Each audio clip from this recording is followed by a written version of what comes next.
시대가 바뀌면서 새로운 영성을 요구합니다. 여러분, 그 영성의 핵심은 인격입니다. 그 영성의 핵심은 그 사람의 인격입니다. 사실 얼마든지 자신의 육체적인 또 세상적인 또 어떤 학문적인 이런 것들은 다 가려질 수 있어요. 그리고 없어집니다. 그런데 그 사람의 인격은 숨겨지지가 않습니다. 꽤 괜찮은 것처럼 보여도요. 그 사람이 그 자리에 있은 지 몇 년이 지나서 어떤 사람이 되는가 보면 인격은 숨겨지지 않아요. 잠깐은 좋을 수 있어요. 몇 년은. 그런데 사실 그 인격은 드러납니다. 그 인격이 드러날 때에 그 인격이 우리는 영성이라고 말할 수가 있어요. 영성은 철저히 그 인격 속에 드러납니다. 새로운 시대가 전환될 때 그 인격이 어떤지를 숨길 수 없는데, 그렇다면 그 인격이 어떻게 만들어지는 겁니까? 그 인격이, 새로운 영성이 어떻게 이루어집니까? 그 인격이 어떻게 성숙되어지고 발전되어집니까? 한다면, 요즘 말로 하면 인격은 권리에서부터 나오는 것이 아니라 의무에서부터 나옵니다. 즉, 내가 하고 싶고 내가 할 수 있는 것에서 나오는 것이 아니라 내가 해야 하는 것을 순종하며 할 수 있을 때 그 사람의 인격이 바꿔지는 거예요. 여러분은 내가 해야 할 것을 정말 눈물을 머금고 순종하시겠습니까? 내가 해야 할 것을 반대로 기쁨으로 순종하시겠습니까? 이게 그 사람의 인격의 중요한 모습입니다. 우리는 이제 흥분되는 장면에 들어오기 시작했어요. 다윗이 자신의 시대가 시작이 됐어요. 이제 사무엘도 없습니다. 내 영적인 멘토도 없어요. 그렇다고 인생 무너지지 않아요. 하나님이 그 사람을 인도해 가는 거예요. 그런데 다윗의 인생을 인도해 가시면서 하나님이 정확하게 보여주시는데 나발과 아비가일이라는 두 가지 그림을 보여주시는 거예요. 바람 광야에서 어느덧 마온으로 내려옵니다. 자리를 옮겼어요. 그곳에 광야에 이 나발이라는 사람을 만나게 돼요. 참 이 이야기를 가만히 보면 우리는 잊을 수가 없어요. 나발은 어떤 특징이냐? 심히 부한 사람으로서 사실 악한 사람의 모습을 말해주고 있어요. 다윗이 그의 어떤 그 양떼나 그 염소떼를 칠 때에 도적대로부터 그의 병사들이 그를 이유 없이 지켜주는, 보호해주는 그럴 만큼의 상당한 그 부를 가지고 있는 사람이었습니다. 그런데 성경에 보면 이 사람은 완고하고 행실이 악하다 그랬어요. 너무 분명합니다. 반면에 그의 부인이었던 아비가일은 청명하고 용모가 아름다운 거예요. 자, 우리는 이 자리에 서 있는 거예요. 하나님이 우리 삶의 자리에 묻는 거예요. 너는 나발이니 아비가일이니? 저는 나발인 것 같습니다. 손 들어보시기 바랍니다. 이야기는 너 정말 악한 사람이니 아름다운 사람이니? 이 질문을 던지는 동시에 너는 뱀의 후손이니 여인의 후손이니? 라는 영적인 하나님의 세계가 펼쳐지고 있는 거예요. 너무 분명해요. 한쪽은 여인의 후손이고 한쪽은 뱀의 후손이에요. 그 모습이 숨길 수가 없는, 우리는 그 자리에 서게 된 거예요. 그것을 하나님은 한마디로 심히 부한 나발이라고 표현한 거예요. 심히 부한 나발이라는 이 한마디 속에 참 많은 의미가 포함되어져 있는 겁니다. 그가 갈멜에서 그의 양털을 깎고 있었으니 그 사람의 이름은 나발이요 그의 아내의 이름은 아비가일이라. 그 여자는 청명하고 용모가 아름다우나 남자는 완고하고 행실이 악하며 그는 갈렙 족속이었더라.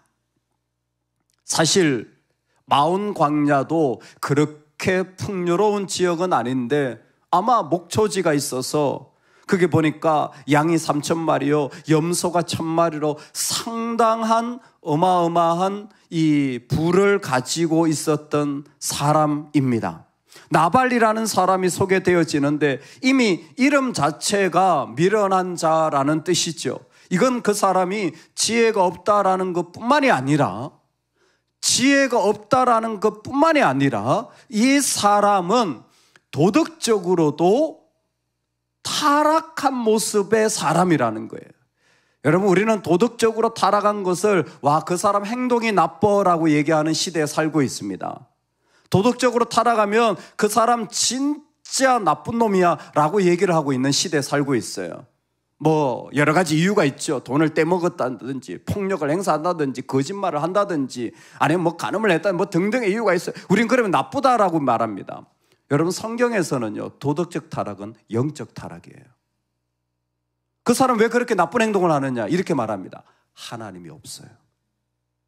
하나님이 없기 때문에 그렇게 말하는 거예요. 분노를 해요.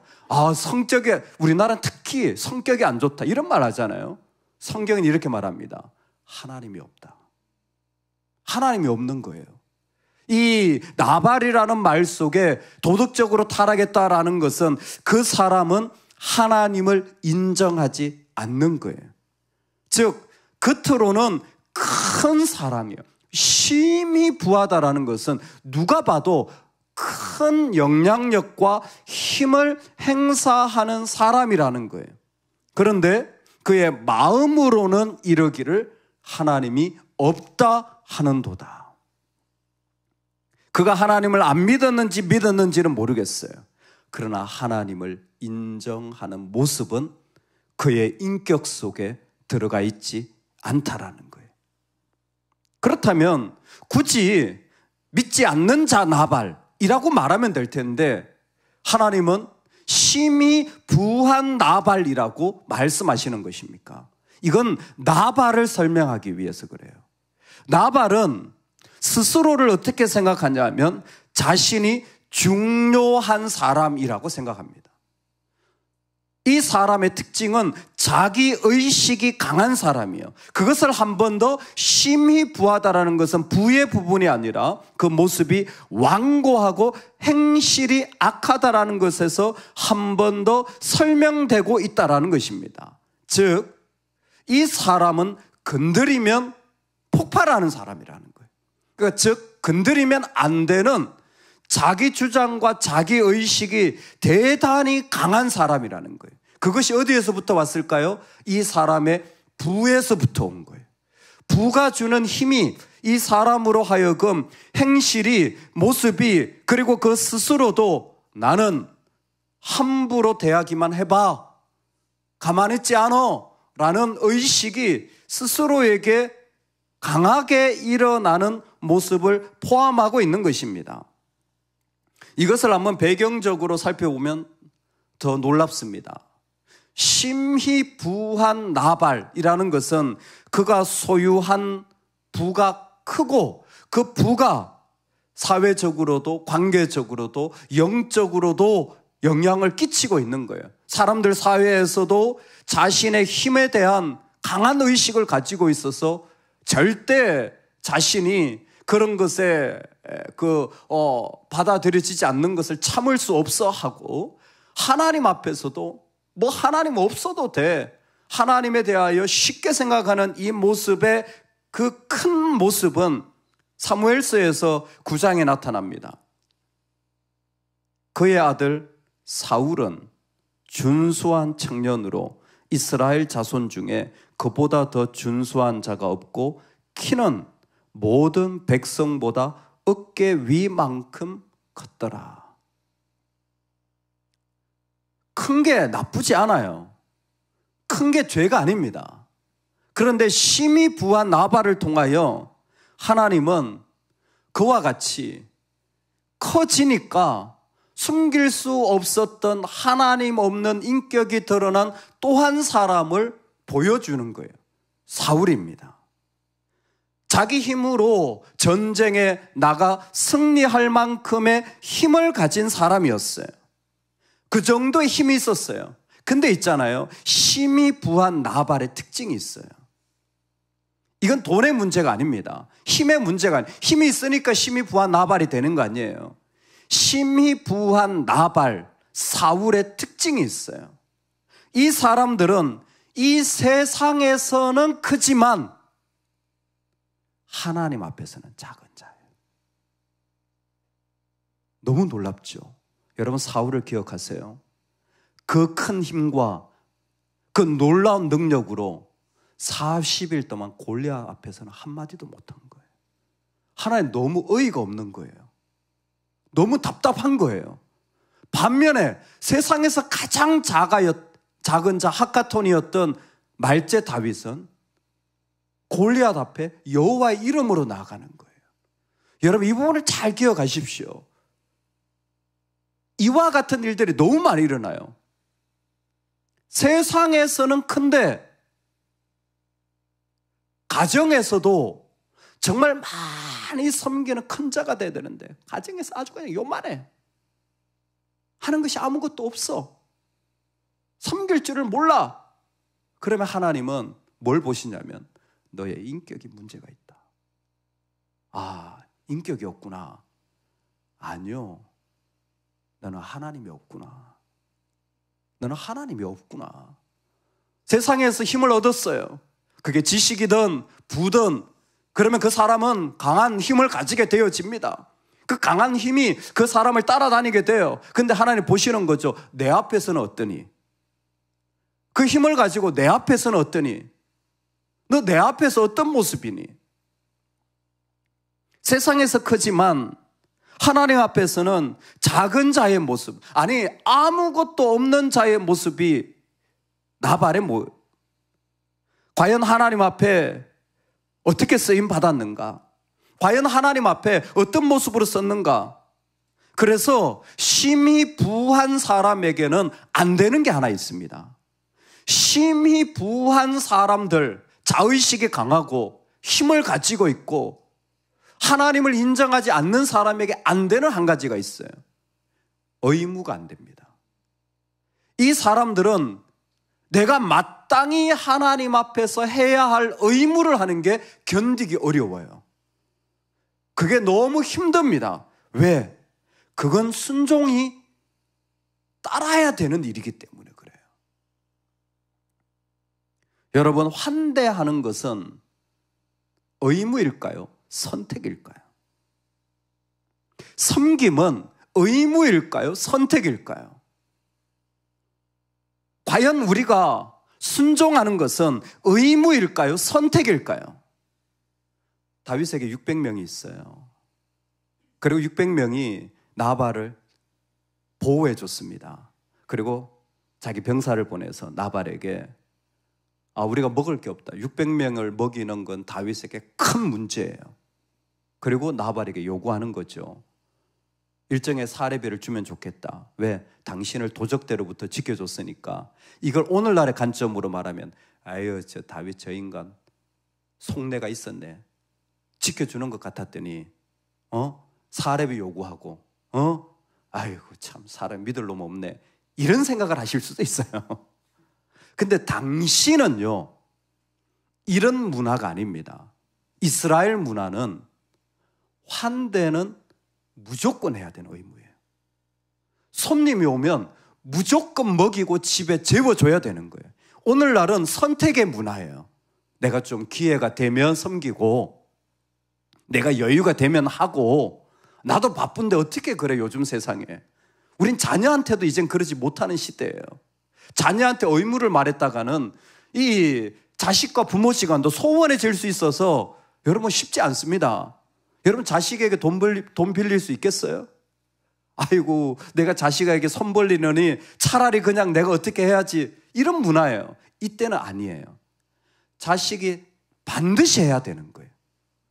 즉 의무라는, 섬김이 의무라는 것은 모두가 가지고 있기 때문에 사례를 받는 것은 하나도 이상하지 않은 거예요. 여러분, 이 장면이 지금 나발에게는 너무 힘든 장면이라는 거예요.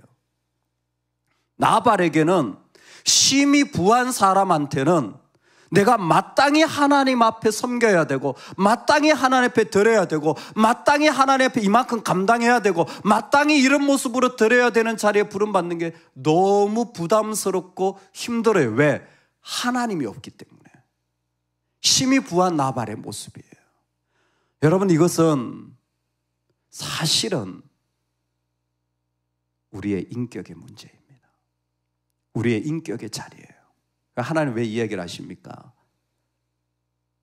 다윗을 잘 보세요. 자녀들아, 한번 이 장면에 서봐라. 너는 나발이니? 아니면 청명하고 용모가 아름다운 아비가일이니? 다 나발인 거 아니에요. 같은 부를 소유하고 같이 누리지만 그 안에 참 귀하고 아름다운 마음으로, 아니 기쁨으로 하나님을 인정하며 그 속에서 그 의무를 순종의 즐거움으로 나아가는 삶의 길을 걸어가는 사람이 있는 거예요. 뱀의 후손이 아니라 여자의 후손으로 살아가는 거죠. 세상에 속한 자가 아니라 하나님께 속한 자로 살아가는 거예요. 지금 이 장면이 펼쳐지고 있는 거예요. 다윗의 새로운 시대에 오늘 우리가 우리의 삶의 자리를 걸어간다면 우리의 어떤 모습도 하나님이 쓰시고 기뻐하시는 한 분의 인격의 모습이 우리에게 있기를 소망합니다. 하나님이 만약에 우리를 쓰신다면 우리의 부를 쓰시는 것도 아니고 우리의 능력을 쓰시는 것도 아니고 우리의 중심을 쓰실 줄로 믿습니다. 그럴 때에 우리의 모습이 누구보다도 더 아름다운 모습이 되어지기를 원해요. 왜 그럴까요? 예수님은 그 풍채가 어떤 것보다 아름다우신, 예수님이 세상에 보여준 것은 어떤 것보다 더 힐 수 없는 변모된 모습을 제자들에게 변화산에서 보여주시는 것으로 제자들을 초청하시는 분이에요. 우리의 깊은 죄성이, 우리의 깊은 본성이 사실은 나발 같을 수 있어요.